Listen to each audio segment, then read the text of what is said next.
Hello students, मेरा नाम है दुर्गेश तिवारी। मैं हूं आपका मैथ्स मेंटर और हम लोग मिल रहे हैं अपने online education platform RT academy. ये एक ऐसा प्लेटफॉर्म है जो आपको high quality content, highly qualified faculty से फ्री ऑफ कॉस्ट प्रोवाइड करा रहा है। और इस समय चल रहा है क्लास 11 की सीरीज हमारी, और टॉपिक का नेम है, चैप्टर का नेम है वो है परमुटेशन कॉम्बिनेशन। और इसमें भी अगर हम देखें तो दो पार्ट हैं, परमुटेशन है, एक कॉम्बिनेशन है। परमुटेशन का जो पार्ट है हम ऑलरेडी कंप्लीट कर चुके हैं।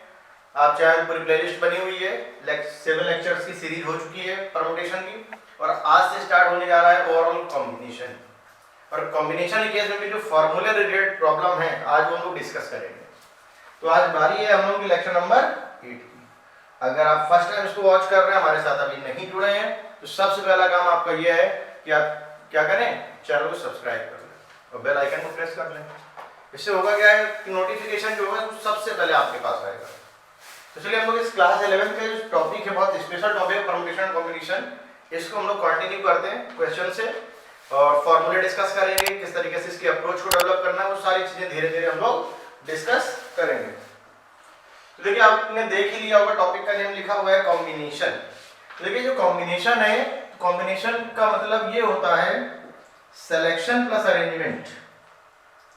अगर हम बात करें कॉम्बिनेशन की, तो कॉम्बिनेशन का जो मीनिंग है वो क्या है, सिलेक्शन प्लस अरेंजमेंट। सिलेक्शन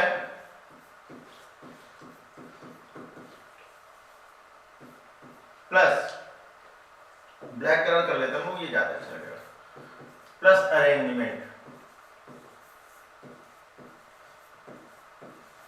मतलब ये 2 टॉपिक से मिलकर के बना है। सॉरी, केवल सिलेक्शन है, परमुटेशन होता है हमारा सिलेक्शन प्लस अरेंजमेंट। इसको मैं इरेज कर देता हूँ। जो परमुटेशन है मैंने उसमें डिस्कस किया था सिलेक्शन और प्लस अरेंजमेंट। इन कॉम्बिनेशन में केवल क्या होता है, सिलेक्शन होता है। यानी कि अगर हम ये ओवरऑल आप चाहें तो कह सकते हैं कि जो कॉम्बिनेशन है वो परमुटेशन से छोटा होता है। जो कॉम्बिनेशन है हमारा वो क्या होता है, परमुटेशन से छोटा होता है। यानी कि आप इस तरीके से समझिए, अगर n ऑब्जेक्ट है ओवरऑल और C है तो NCR तरीके से आप उसको, तो इसको कैसे करेंगे, n factorial upon r factorial n minus r factorial. इसको चलिए हम लोग ब्रैकेट बॉक्स में क्लोज कर लेते हैं।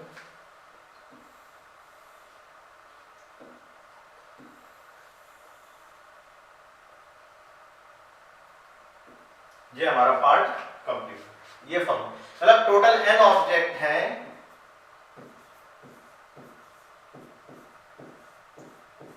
इस n ऑब्जेक्ट में अगर हमें r का सिलेक्शन करना है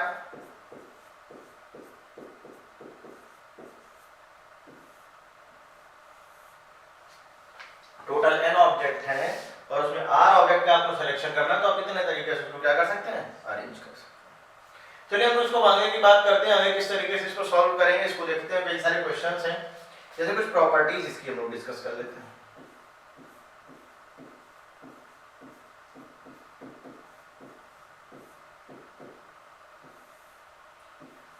जैसे लिखा है, मान लीजिए NCX इक्वल टू NCY, तो यहां से 2 बातें निकल करके आएंगी। एक चीज, पहली चीज तो x इक्वल टू या तो y होगा, और या तो हो सकता है n equal to x plus Y.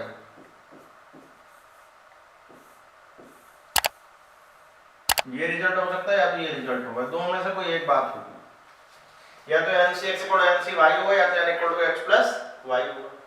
हाँ, ये तो थी प्रॉपर्टी नंबर 1। इसमें सेकंड बात जो होगी या सेकंड प्रॉपर्टी होगी वो कुछ इस तरीके से होगी या डिफाइन होगी कुछ इस तरीके से। जैसे आप ये समझिए, जैसे लिखा हुआ है NCR equal NC n minus R। अगर n टोटल ऑब्जेक्ट है, R ऑब्जेक्ट को आप सेलेक्ट कर रहे हैं, तो या NC n माइनस R करें, दोनों ही केस में जो वैल्यू आएगी वो आपको सेम मिलने वाली है, वो चेंज नहीं। तो ये रही 2 प्रॉपर्टी। जो प्रॉपर्टी नंबर 3 है इसमें वो कुछ इस तरीके से, इसको लोग पास्कल रूल बोलते हैं, NCR plus NCR minus 1 that is equal to the n plus 1 CR। NCR plus NCR minus 1 equal to N plus 1 CR।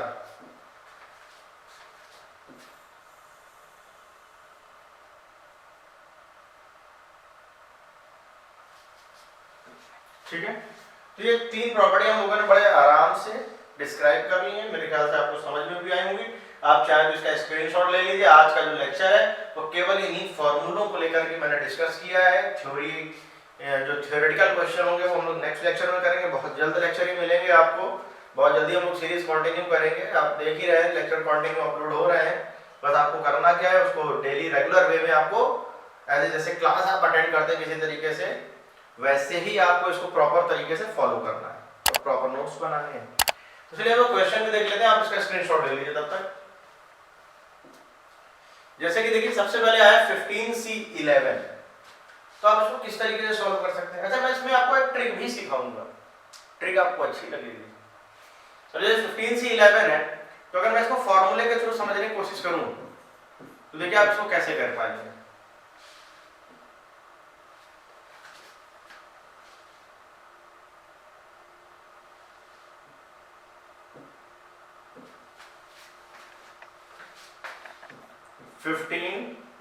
C11 है। अब ये 15C11 इससे समझ में कम आएगा, चलिए रेड एक बार चेक कर लेते हैं क्या करना है। 15 factorial upon 11 factorial 15 minus 11 factorial, यानी कि 15 factorial upon 11 factorial into 4 factorial. अच्छा, जो 15 फैक्टोरियल है इसको हम लोग थोड़ा ऐसा सिंप्लीफाई कर लें, 15 इंटू 14 इंटू 13 इंटू 12, और यहाँ से बचेगा ये 11 factorial whole upon 11 factorial into 4 factorial. तो ये 11 फैक्टोरियल कैंसिल हो गया, यानी कि यहाँ पे बचेगा क्या, 15 into 14 into 13 into 12 whole upon 4 3 2 1, यानी कि 12 से 12 कैंसिल, 2 से कैंसिल 7। अब मल्टीप्लाई कराना भाई आपका काम है, 15 इंटू 7 इंटू 13, यही क्या आ जाएगा आपके लिए एग्जैक्ट आंसर आ चुका है। इस तरीके से आप इसको सॉल्व कर पाएंगे। हाँ, एक तरीका और भी होता है, वो अभी मैं लास्ट वाले वो मेथड आपको सिखाऊंगा जो ट्रिक वाला है। अब जैसे ये लिखा हुआ है तो इसको हम लोग क्या करें, 100 फैक्टोरियल अपॉन 98 फैक्टोरियल, क्योंकि देखो मैं कहां से लिख रहा हूं, ये जैसे NCR होता है तो NCR क्या होता है, n factorial upon r factorial n minus r factorial, और ये आ जाएगा 100 माइनस 98 यानी कि 2 फैक्टोरियल। तो 100 को आप इसे लिख निकालो, 100 99 98 factorial whole upon 98 factorial into 2 factorial, ये टर्म से ये टर्म कैंसिल, यानी कि आ जाएगा 50 इंटू 99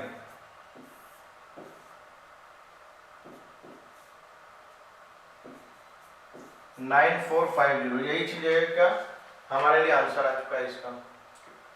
अब आगे आते हैं, जैसे कि एक पार्ट है हमारा 2C1 इंटू 4C1। अच्छा, अब मैं आपको यहाँ थोड़ा सा अलर्ट सिखाने की कोशिश करता हूँ, देखिएगा अलर्ट। यहाँ पर अलर्ट क्या कहेगा और किस तरीके से हम लोग उसको सॉल्व करेंगे। जैसे कभी भी मान लीजिए 0 आ जाए, NC0, तो इस केस में वैल्यू होती है 1। अच्छा, जरूरी नहीं कि NC0, जैसे 2C01 5C01 7C01 10C01, मतलब इस तरीके का कोई भी केस हो तो आपको वैल्यू हमेशा 1 मिलने वाली है। हाँ, अगर इसी के अलावा अगर मैं इस तरीके से जैसे NC1 है N हो जाएगा, 7C1 है 7 हो जाएगा। 1 का केस और भी आसान हो जाता है, 1 में आप न्यूमेरिक वैल्यू आ जाएगी, वही जो टॉप पे लिखी। अगर देखिए 2C1 लिखा है तो क्या हो जाएगा 2। अब 7C4 है तो अब आप इसको इस तरीके से ब्रेक कर सकते हैं, 7/4 7/4 बाहर आ गया तो ये बन जाएगा 6C3, मतलब एक एक कम हो जाता है। अब जैसे 7/4 है